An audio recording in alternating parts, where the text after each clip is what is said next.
Everyone, thank you for joining us today for our virtual spine conference here at Mayo Clinic.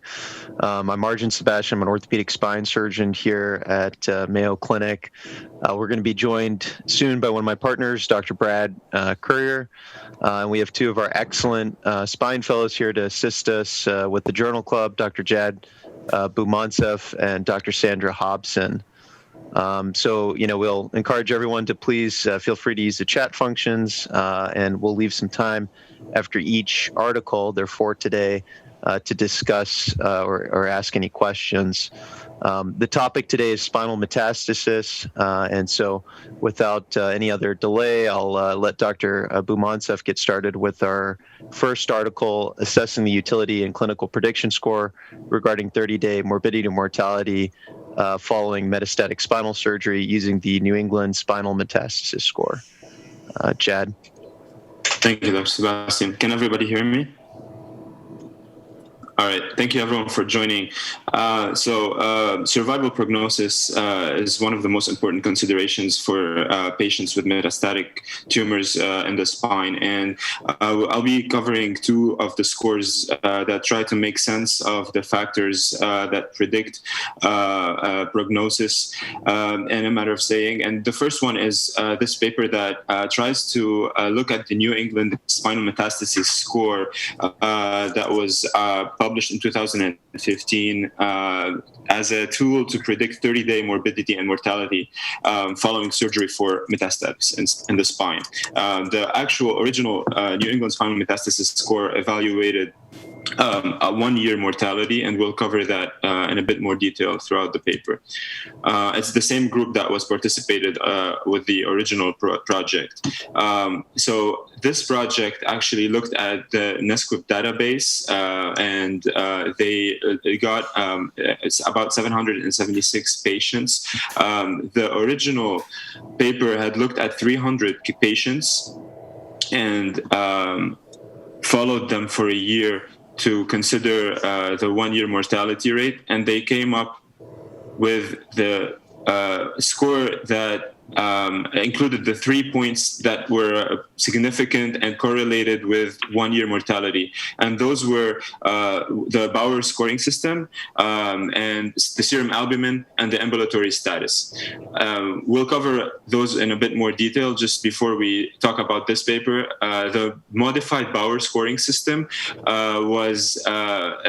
highlights 3 points as positive predictors for survival, one being no visceral metastasis, the other one primary tumor not being a lung cancer, and then the third is breast renal lymphoma or myeloma, and 1 point to single skeletal mets.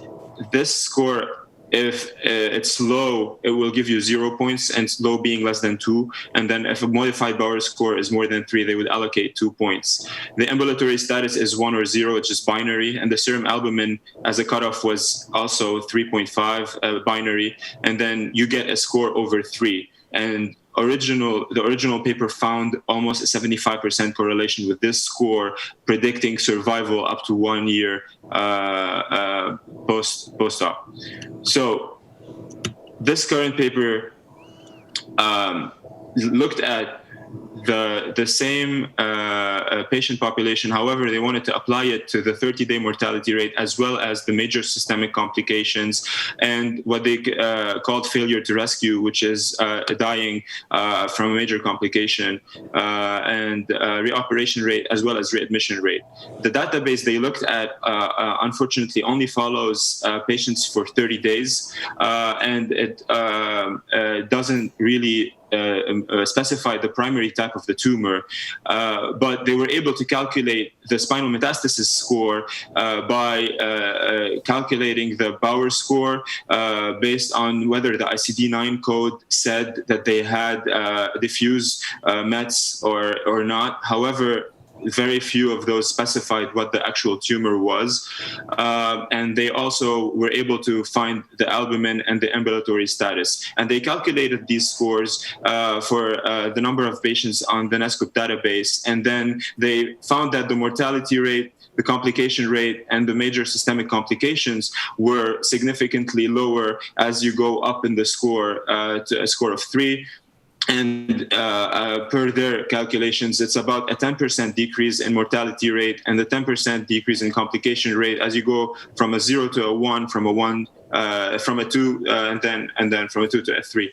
And they also had most patients in the 2 category, and then 1/3 of the patients in 1 and 3, and few patients in 0. Now, it's important to mention here that this only looks at surgical patients, and the patients that were treated non-operatively would not be covered in this database. This is the modified Bauer score that initially described the median survival for the different scores as less than 6 months, about 1.5 years, and a bit more than 2 years, with a score of 3 to 4.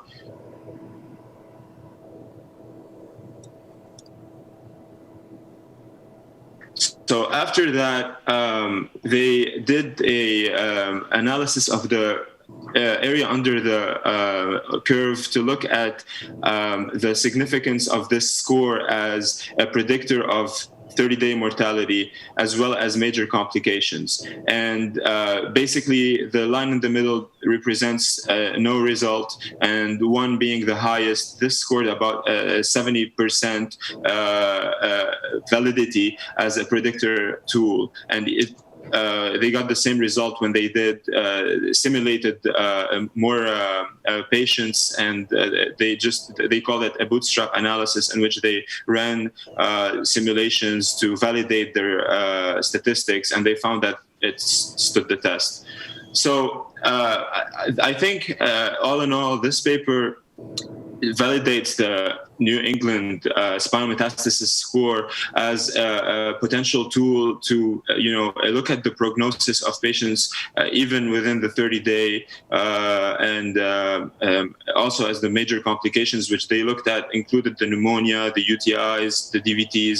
So they looked at most things, and it does apply when you're looking at the mortality about a year, but the limitations are significant in the way that they don't look at what the primary tumor is. The Bauer score was calculated by rounding up and down because they didn't always have all the data.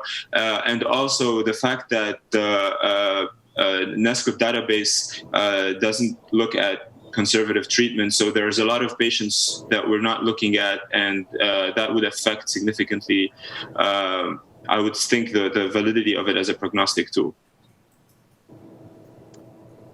Thank you, Jad. That was a nice summary of the article. I guess I'd be curious from some of our panelists if Dr. Courier's on, or any of the other panelists want to weigh in on what scoring systems that they find helpful, or what factors they utilize to sort of determine risk, and at what point do they get concerned or maybe counsel patients about conservative treatment. This is Izzy Lieberman.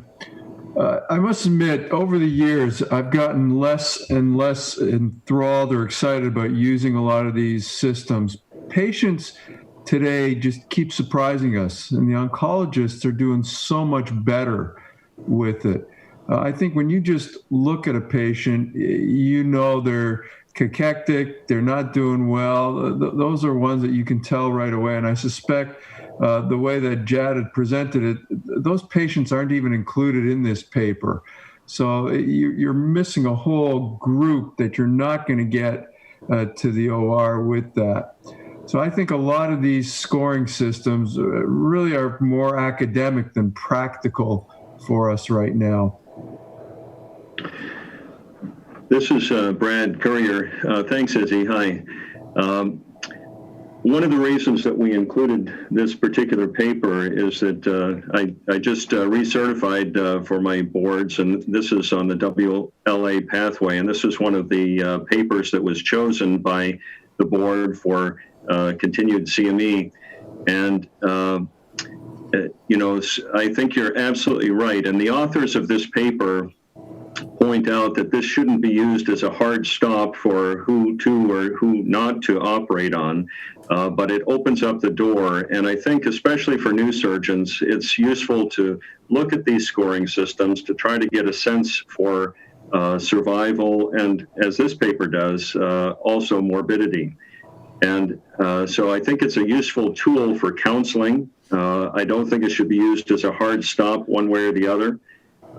But I think it is useful because, as I'm sure all the experienced spine surgeons on the line have experienced operating on someone to try to improve their quality of life, and then just having the heartache of watching their final days consumed by complications and a long hospitalization instead of just dying peacefully at home with their family. And so trying to identify those patients who are very likely to have lots of complications, especially for younger surgeons, I think these scoring systems can be of value. Thank you, Dr. Currier. I think Bervin here from UCSF, and I agree with you. I think the value of scoring systems, starting with Tomita and then Takahashi, and then moving on to this is really quite useful. The derivation of this scoring system really doesn't involve the granularity that I would expect. I think that Izzy made some really important points regarding some other considerations, and I think now this New England system was really derived using a multivariate type of analysis, and I think that using some more modern techniques of machine learning and artificial intelligence, we can get a lot more granularity, both with large data sets as well as with oncology study groups, and something that I think is also important for informed choice, both for patients as well as for oncologists and surgeons, to try and have as much information as possible to empower informed choice. And I think there's a lot more that needs to be done in this area. I think that right now the NEMS system really isn't as granular as I would expect it to be. It misses a lot of variables and comorbidities. No question. No, I think that's an excellent point. I think we, Dr. Currier and I were just on a meeting trying to look at, ways that we can sort of improve our algorithms for treating metastatic disease. And certainly it's probably going to involve some sort of multidisciplinary approach, working with our oncology and radiation oncology partners to sort of figure out, how to optimize the care of these patients. And certainly there's a long way to go. In terms of other factors, I think Chad brought these up with this particular paper, but I think it's important to keep in mind that specifically for this one, the NISQIP database only looks at patients who have had surgery. So, they didn't look at a combination of sort of operative and non-operative cohorts. And the other important thing that he also brought up to keep in mind when we're looking at this paper is that, for most of these patients, they weren't able to identify the histology. And I know some of the other papers we're going to look at today specifically look at survival related to the tumor type, which I think is really important. Dr. Currier, are there any specific you mentioned, and I think some of the senior surgeons here have mentioned that they have sort of a gestalt or a sense of the things that they look at. What are some important factors that you look at in terms of labs, patient functional status, to sort of help you make that decision in your own practice? Sure. So, the albumin, like in this paper, LDH, there's a number of different labs that give you a sense for their systemic situation. But I think the most important piece of this is just understanding that this is a real team approach. And so all of these tools and the Takahashi that we'll discuss in just a moment are incredibly, as Sig pointed out, very blunt tools. And they are losing their edge over time, too. And so they're just starting points. They're just starting points for evaluating some of the key factors. But there are so many other things that are important in terms of the genetic profile of the patient, the histologic subtype, and as we improve our accuracy as we have more advancements in medical and surgical care, these tools are going to become less and less accurate all the time. And so it's the big picture, and it's the team approach, making sure that you understand all the advancements that are occurring that may change your opinion on a tumor type. And probably we need to be looking at each of these tumors separately. We should at least have a modifier for each tumor type. And as Sig said, machine learning is just perfect for this. Great. It looks like we have a couple of comments in the chat box right now. One of the questions from Dr. Bindajim is, stereotactic radiation is not included in the scoring system. Does anyone have any takes on stereotactic? It looks like, I think that's a great point. Most of these sort of are comparing tradition, at least most of the classic papers compare sort of traditional radiotherapy to conventional surgery, and yet we know that there's been advances from surgical technique standpoints, as well as advances in radiotherapy. We have a big proton beam center here at Mayo, what are your thoughts, Dr. Currier, to the rest of our panelists? Do you think at some point we may be doing less and less surgery as our radiation oncology treatments improve? I think there's no question about it. If you think back just before Bilski's paper on separation surgery, the magnitude of surgery we were doing at that time, and then we realized that with stereotactic surgery, we didn't need a whole lot of separation in order to achieve the same or better goals. And so as radiation improves, as chemotherapy improves, our surgical techniques are going to change, but that doesn't mean we're necessarily going to be doing less surgery. We're just probably going to be doing it differently, more minimally invasive surgery. There'll be more role for percutaneous procedures.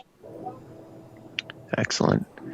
Well, to keep us on schedule here, and a good segue to our next article, Dr. Boumansef will be reviewing the revised scoring system for preoperative evaluation of metastatic tumor prognosis, the paper by Takahashi that's been already referenced a few times. So Dr. Boumansef, I'll have him take it away. Thank you, Dr. Sebastian. So this is a landmark paper that is unique because it tries to answer two questions, one relating to the prognosis, and second, it tries to guide treatment with the scoring system. The original scoring system was published by Takahashi in the 90s based on a series of patients that were treated, and eventually he revised the score to give double the weight on the primary side of the cancer. So the whole score initially was on a set of 0 to 2, and then the revised score just gives the weight of 5 points on the primary side of cancer, which we'll discuss how it gets allocated into the score itself. The point of his revised study was to follow patients prospectively based on the score that was initially published in the 90s and then revised, and then he looked at the entire cohort of the patients retrospectively and calculated the validity of the score as a predictor of mortality. And also the treatment decisions were guided by these scores as well. His study included 164 patients who were treated operatively, and those fell into two categories: palliative surgery and excisional surgery. And the distinction was made based on the score that was obtained. So if the life expectancy, which was predicted by the score being less than 8, was less than 6 months, then patients were treated conservatively.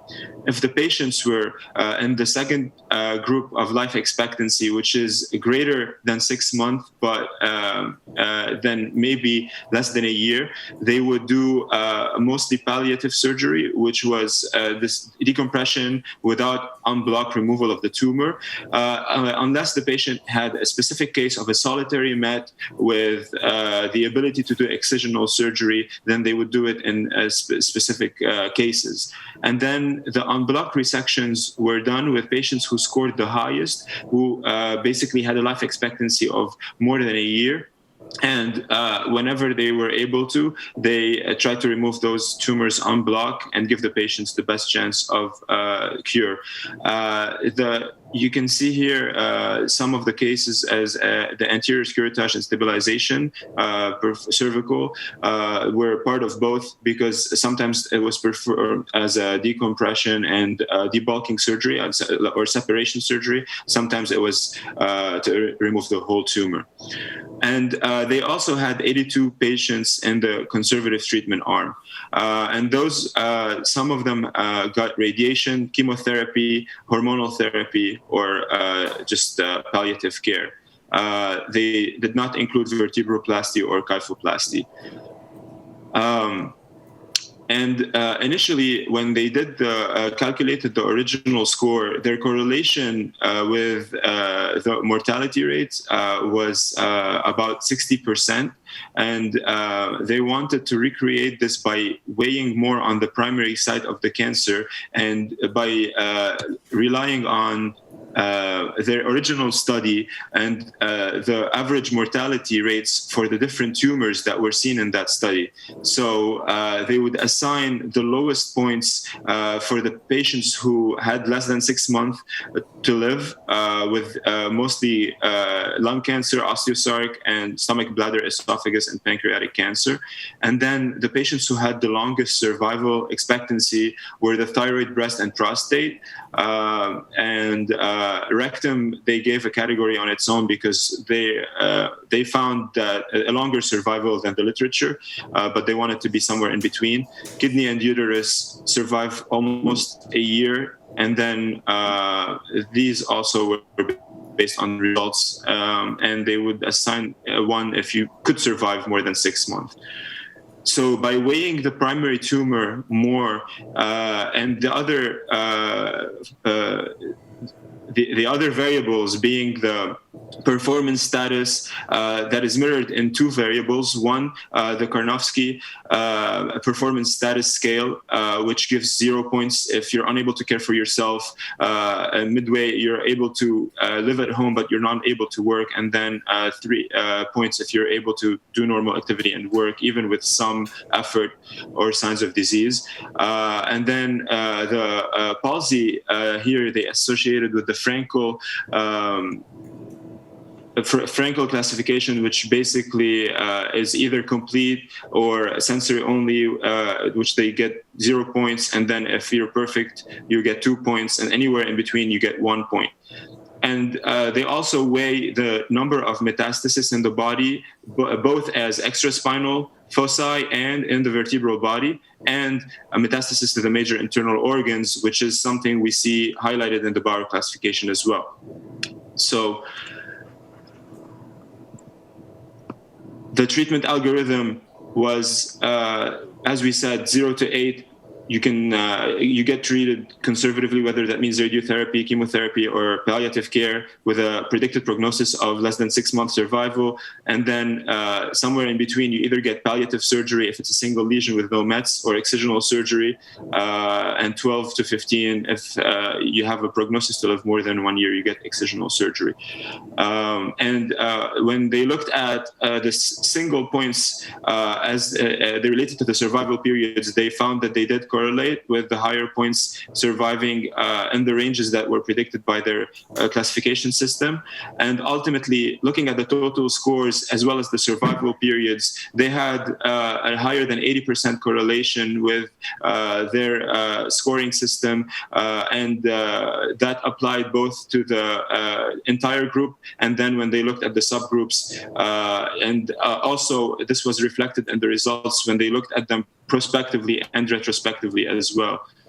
And this is when they plotted the Kaplan-Meier curves for the survival of each group, and they found significant differences in the groups as segregated by the revised scoring system into less than 8, 9 to 11, and 12 to 15.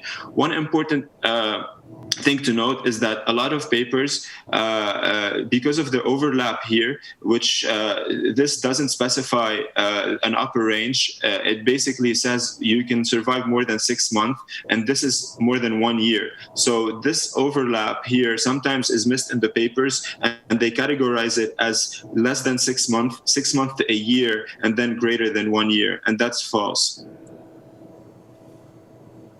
And this is just looking at the distribution of the total score and the survival period.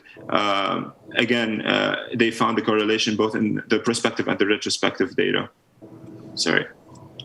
So that's the end of this paper. I think this goes further in trying to guide treatment as well as establish prognosis. But the limitation is what Dr. Courier highlighted earlier, in that this paper is rooted in prognostic factors of the primary tumor that were a snapshot of the first study in the 90s, and even in the revision in 2005. This doesn't reflect any changes in treatment or survivorship in any of the primary tumors, and it doesn't reflect any of the surgical advances that we have or the advances that are in radiotherapy. So a lot of papers have actually argued that it hurts certain kinds of tumors because it weighs them less heavily. For example, it's been said that it doesn't reflect well on kidney cancer as well as it reflects on lung cancer. And also lung cancer has started changing in the last few years. So if it does, then it won't reflect that either. So I think it highlights the importance of looking at the patient as a whole and what to look at in terms of ambulatory status, whether it's albumin or LDH, but also having a discussion with the people who are specialized and who can actually say, with this kind of tumor, with this kind of patient, if there's anything more we can do, or take an individualized approach rather than try to bog it down on a 1 or 2 scoring systems. Thank you. Thank you, Jad. I think you highlighted all the key points. This is obviously a classic article, and one that everybody should be familiar with. I think that one of the more helpful parts of this article is kind of they broke down tumor subtype, which our last more recent article didn't do, and so I think that's kind of an interesting takeaway. But you're exactly right in that it doesn't reflect some of the changes to treatment, especially from the non-surgical side that have come about. I guess to our panelists and Dr. Courier, do you think there's any role for excisional surgery still, or more radical resections for metastatic disease? In today's environment with all the advances we have in chemo and radiation therapy? We did do that occasionally for renal cell tumors that were isolated, and it's very uncommon that we would do an excisional marginal or wide excision for a metastatic lesion now, just as you say, with the advancements in radiation therapy especially. We just wanted to include this article because it is a classic, but a lot of people are still using this, and even Takahashi has recognized that its accuracy has deteriorated over time, and that there's a lot of other factors that need to be considered in this. And he has a 2018 article looking more specifically at lung cancer and trying to subtype things and getting better accuracy there. But again, it just comes down to there's such a wealth of knowledge that we really need that team approach, and don't rely on any of these kind of scoring systems. Just a good start. Thank you, Dr. Courier. Probably to keep us on time, I know there are some questions probably, but to keep us on time, we'll probably jump into our next article, and then hopefully we'll have some time to discuss following this. Dr. Hobson is going to discuss a novel classification for spinal instability in neoplastic disease. All right. Good morning, everyone. I'm Sandra Hobson, one of the fellows at Mayo, and will be joining the faculty at Emory University this fall. Thanks for having me. So the third paper we're going to talk about is about the SINS criteria. So this is a paper that was published about 10 years ago in 2010 in Spine, and it's essentially an expert consensus about spinal instability in neoplastic disease developed by the Spine Oncology Study Group. So the background, the setting that this paper was done in is that spinal instability in patients with metastatic disease was, and to some extent is still relatively poorly defined. And then despite that, spinal instability remains an important part of surgical decision-making for these patients. The other articles we've talked about have focused on survival, which is very important. There's also neurologic symptoms, which are obviously important. And this article wanted to focus on spinal instability as one component. And there was a lack of guideline for decision-making, especially for non-surgeons, because as surgeons, we're kind of the last stop for these patients. And the Spine Oncology Study Group wanted to put together some criteria so that for non-surgeons, such as oncologists who are routinely evaluating these patients, they would have a better sense of which patients could be best served for a referral to a surgeon from an instability standpoint. So the clinical question this article was trying to answer is, if you're a non-surgeon, such as an oncologist, when should you refer a patient with metastatic spine disease for surgical evaluation? And it's really from a setting of an instability standpoint. And even though, 10 years later, as surgeons, we often look at this article and reference it in the setting of, should I operate on this patient for instability? Just keep in mind that that was not the original point of the article, although certainly you can use this SINS criteria to walk yourself through your own clinical decision for a patient. So the methods of this article, they conducted a systematic review first, then they used a formalized method called the modified Delphi method to form a consensus statement from 30 spine oncology experts called the Spine Oncology Study Group. And we can go into the details about modified Delphi method if you want, but for now I'm going to skip over that. So in very brief, they identified potential important criteria that they could consider would make a spinal lesion unstable. And ultimately, from about 40 factors, they narrowed it down to the 6 most important factors as well as their relative weights. And these 6 factors that they looked at, or felt the expert consensus opinion felt that were most important, would be the lesion of the location within the spine, mechanical pain, the bone lesion quality, and this is in reference to whether it's a blastic lesion versus a lytic lesion versus mixed, the overall global alignment of the spine, or rather the regional alignment at the level of disease, also vertebral body collapse, and finally posterior lateral involvement of the spinal elements. And it's just important to note that of these 6 factors, 1 is clinical, so mechanical pain, but the remaining 5 are more radiographic factors. So if you look at the actual summary of the SINS criteria that they came up with, the first one is location, with junctional being the most unstable and rigid being the most stable. And so the higher the score, the more unstable or the more likely the patient is to have mechanical instability. So the second we talked about is the 1 clinical factor that's part of this score. And so this is pain relief with recumbency, basically mechanical pain with motion. And if the answer is yes, you have more points. And if it's a pain-free lesion, you have 0 points. The third, which we mentioned already, is whether it's a lytic, mixed, or blastic lesion, with more instability being assigned to lytic lesions and less instability for blastic lesions. Then fourth is the radiographic spinal alignment through the region. And so if the patient has gross subluxation or translation, that was thought to denote the most evidence of instability, kyphosis or scoliosis, a moderate amount, and normal alignment with no contribution to instability. The third was the amount of vertebral body collapse, and they look at the percent, whether it's greater than 50 or less than 50% collapse, either no collapse with significant tumor involvement. So it's almost kind of a acknowledgement of potential impending collapse with the no collapse of greater than 50% of the body involved. And then finally, the sixth criteria is posterior lateral involvement of the spinal elements. So this is acknowledging that the posterior elements are very important, and instability is very different in neoplastic disease compared to trauma, but this is certainly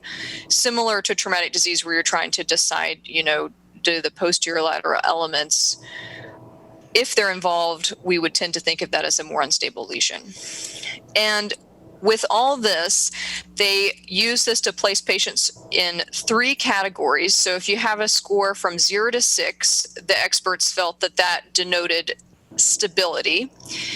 The score of 13 to 18, they felt denoted instability. And then a score of 7 to 12 was indeterminate. And their recommendation is that if you're a non-operative provider and you saw a patient with a lesion and their score was 7 or higher, they recommended a surgical evaluation based on instability.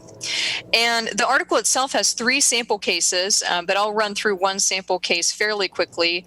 So this was an elderly gentleman who was ultimately diagnosed with metastatic lung cancer who had greater occipital neuralgia unilaterally, as well as severe upper cervical pain that was relieved with rest. So just as this is a sample case walking through his SIN score, so if you're looking at his location, it's in occiput to C2. It's a C2 lesion here, so you got 3 points for that.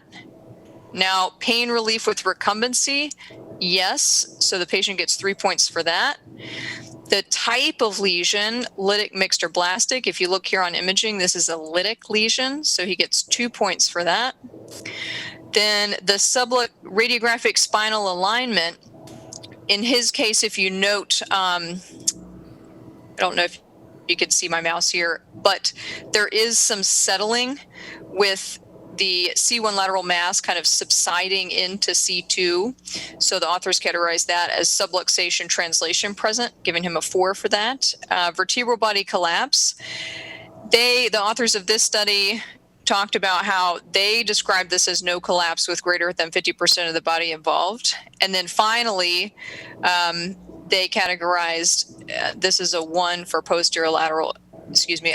unilateral for posterior lateral involvement. And this gives him a total score of about 14. And I think the one thing that you can take away even from this sample case is that this is a very helpful score, but some people might assign slightly different scoring systems to even the same patient. So there was not necessarily a full description of inter and intra-related reliability in this particular study for this scoring system. So discussion points for this study, I think, neoplastic instability is fundamentally different than traumatic instability, which we briefly mentioned. And so this study was trying to better define neoplastic instability. It considers clinical and radiographic factors with a heavy reliance on radiographic factors. And as we were talking about with the prior article, surgical decision requires consideration of a vast number of factors, and instability is really only one factor. And this article is really only set up to address instability. This article was designed to be applied at a single site of disease as opposed to multiple contiguous or non-contiguous lesions. And also prior surgical intervention and treatment stage and tumor type were not considered. I think the key points for the average reader would be this is just one tool for assessing neoplastic spinal instability. It was formed by a consensus statement of experts in spinal oncology. And while we frequently do use it as surgeons, it was originally designed for non-surgeon use. And I'd like to open it for discussion. Thank you, Sandy. That was an excellent review. I'm excited to see we actually have one of the co-authors on the paper and one of the members of the group here, Dr. Bervin. So I'd be really curious to hear his thoughts on how he takes this information and applies it to his own practice. Yeah, so thanks for the opportunity. I think this is a paper that I hope others have found somewhat useful. We recognize there's a lot of variation in the management of tumors. And certainly there's a lot of different parties involved in managing both primary as well as metastatic tumors involved in the spine. And I think oftentimes there's not enough interdisciplinary collaboration. I think that was brought up by a couple of speakers earlier, including Brad, is the importance of having an interdisciplinary panel and really understanding everything from prognosis to stability of the spine, and really where stabilization of the spine is an appropriate intervention. And I think sometimes we see an over-enthusiasm for massive stabilizations, resulting in what Brad said is what's one of the worst outcomes is people who end up dying while recovering from complications of major surgery. And at the same time, the corollary to that is what one of my mentors, Henry Mencken, used to say is never underestimate the survival of a patient with a tumor. And certainly some of the tragedies we see in patients who outlive the expected survival from an inadequate surgery.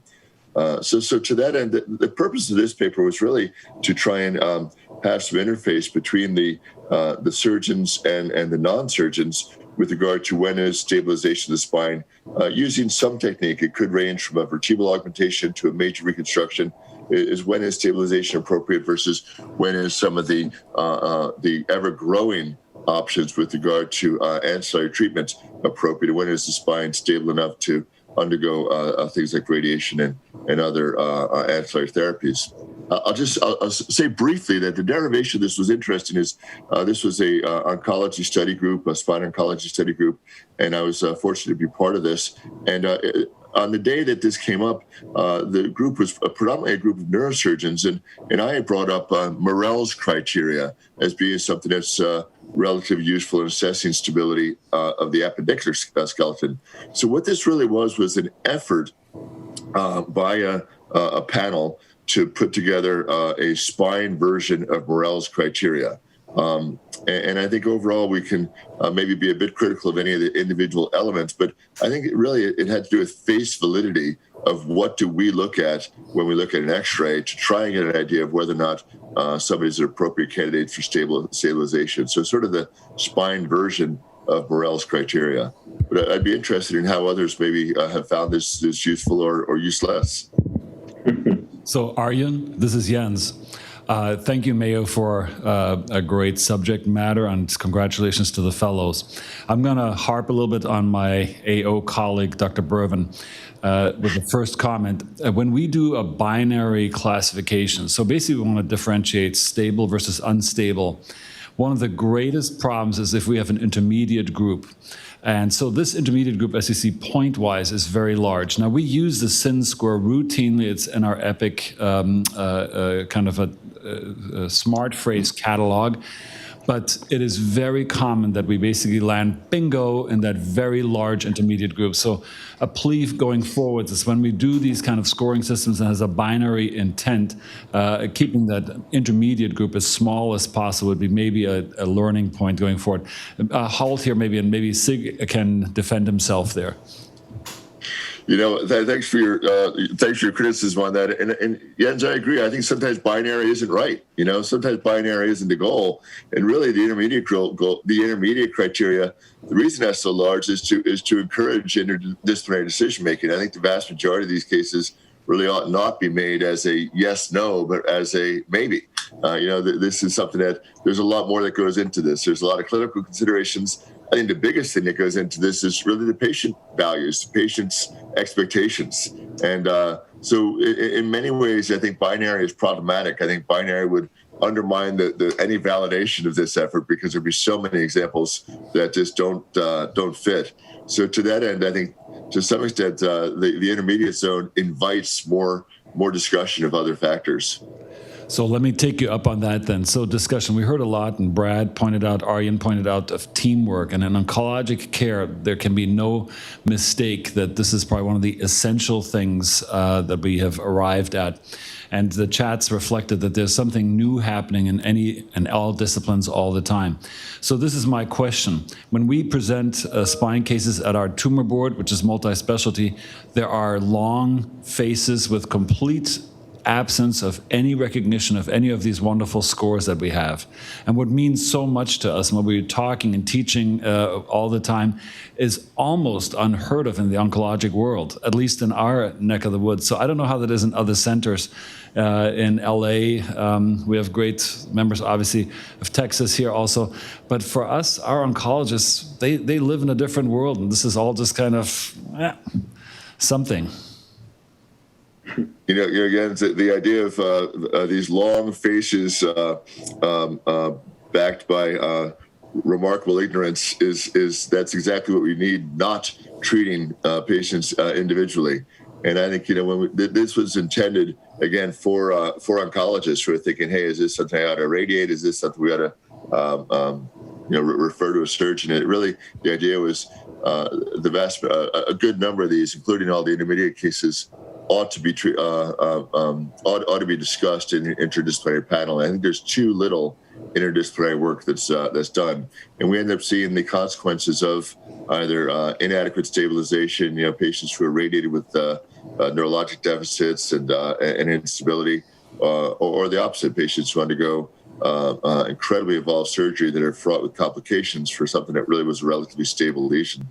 So really, I think a big part of this is making sure cases are discussed, again, in an interdisciplinary fashion, getting surgeons and the oncologists in the same room. And I think any center that's really doing a significant volume of tumor work, and I'm sure I'd be interested in what you do at the Mayo with regard to these cases, but any centers doing a significant volume of tumor work needs to have all the parties in the room. Absolutely. Great points, both of you. And this is a real classic paper that's still extremely useful. In fact, we just discussed it this morning at our research meeting when we were talking about metastatic spine disease. And I was very happy that one of the physiatrists was very familiar with this work and uses it. And so it just takes rubbing shoulders with your colleagues and educating them, just as allowing them to educate us. Great. Thank you, everybody, for your comments. That was a great discussion. I think the last paper we're going to cover here, Dr. Hobson's going to do that for us, is, obviously a very classic paper as well, looking at direct decompressive surgical resection for spinal cord compression caused by metastatic cancer. This was the famous Patchel study out of Lancet, and I'll let Dr. Hobson take it away. All right. Thanks, Dr. Sebastian. So he gave a great introduction. This is a classic article published about 15 years ago now in Lancet. And the key author behind the study was Dr. Patchel of the University of Kentucky.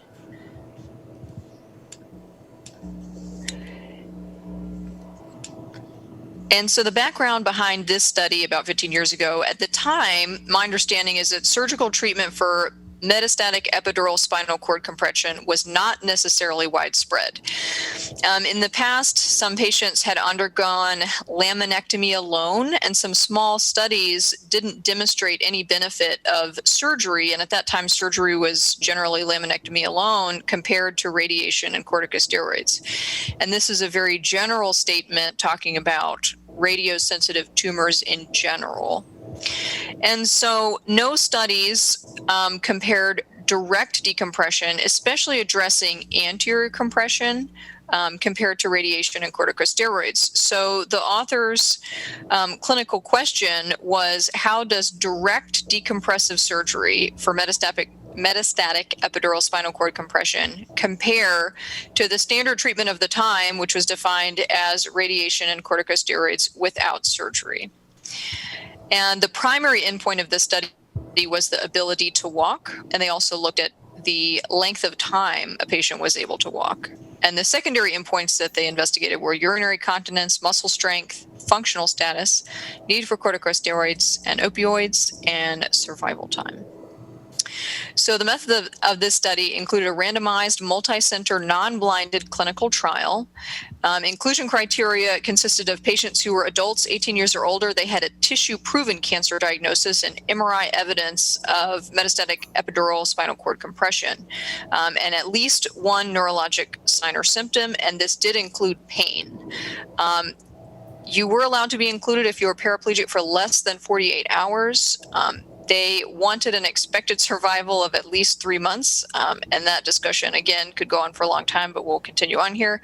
And then a single site of compressive disease. You were able to be enrolled if you had multiple sites of disease, but not multiple compressive sites of disease. And exclusion criteria were very radiosensitive tumors, such as multiple myeloma, lymphoma, and leukemia.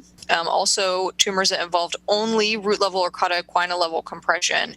Also, patients with prior radiation or brain metastases were excluded. It's also important to note that you were able to be randomized if you had what they defined as an unstable lesion. So the randomization was done within strata by permutated blocks, and the stratification was based on 4 criteria. So the treating institution, tumor type, ambulatory status, and relative stability. And this was done before the SENS criteria, so they actually used a different criteria looking to define relative stability.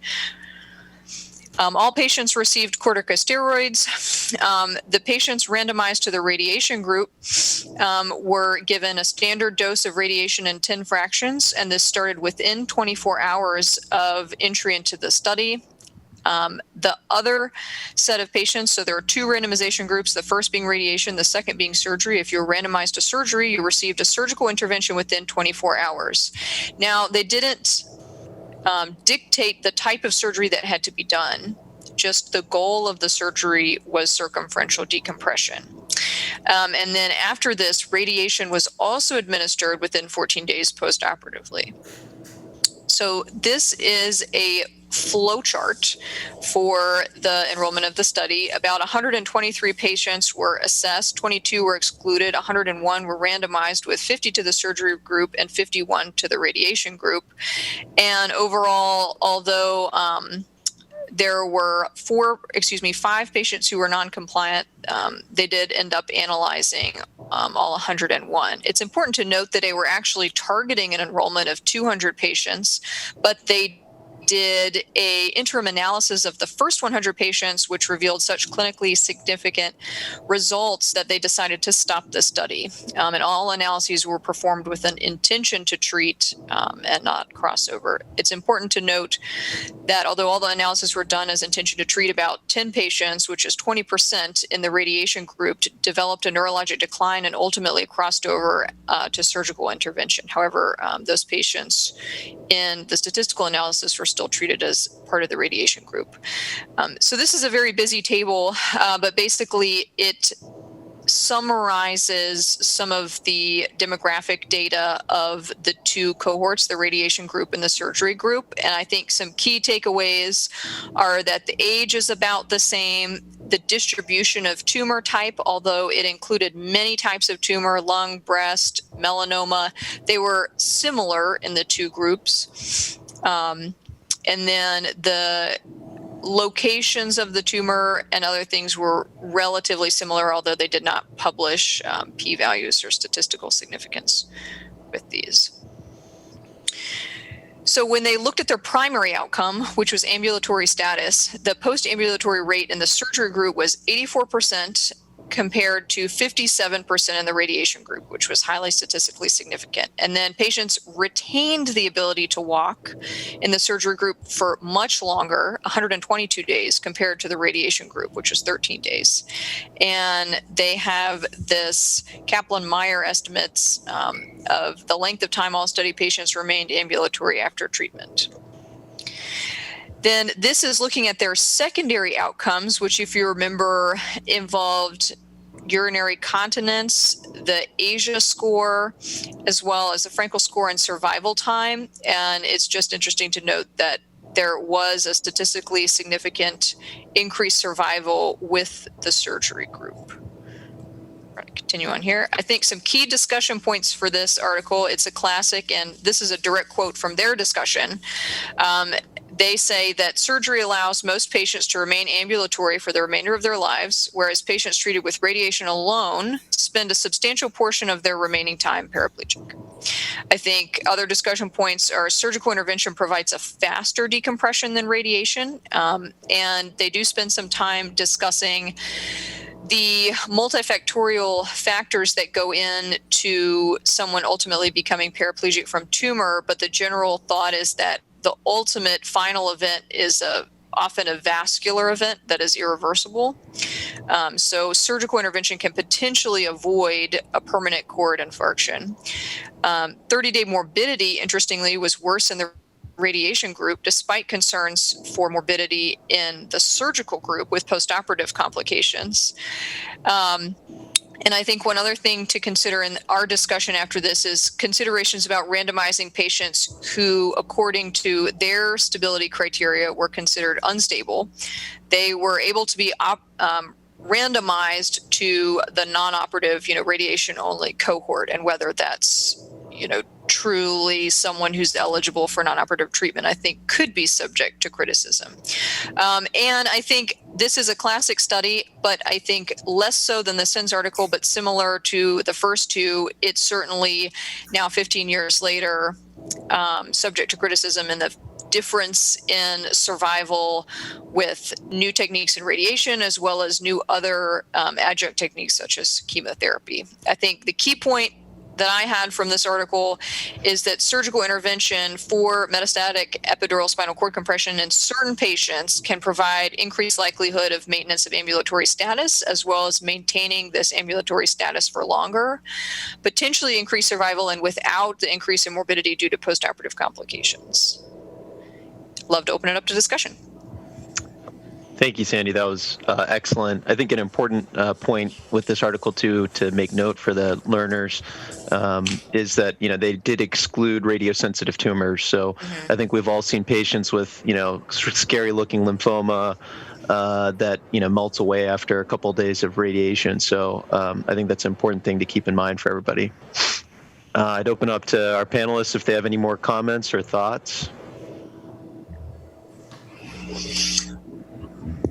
I think you're still muted, Dr. Courier. Yeah. Hello, it's Pat Johnson chiming in. I appreciate all the talks. I think these are all great talks, and I want to congratulate Brad Courier and the whole group for putting these things together and reviewing all these papers. The Patchel paper, in particular, although it's a little dated, and it actually makes a huge point looking at non-radiosensitive tumors and which are a threat to the patient's well-being. And Sig, just to kind of oppose your concept about binary not being good, it was a binary study that basically looked at patients and said, does surgery need to be done on these patients, and paralysis or not is really the outcome. And they had to stop the paper partway through, or the study, and publish it. But it would actually really set things in motion that we do and it established really with the oncology world, because Roy Patchel was a neurologist. He's recently retired, which is unfortunate. I was going to invite him as a visiting professor, but just really a hard-thinking guy, and he thinks like a surgeon, which obviously we all like.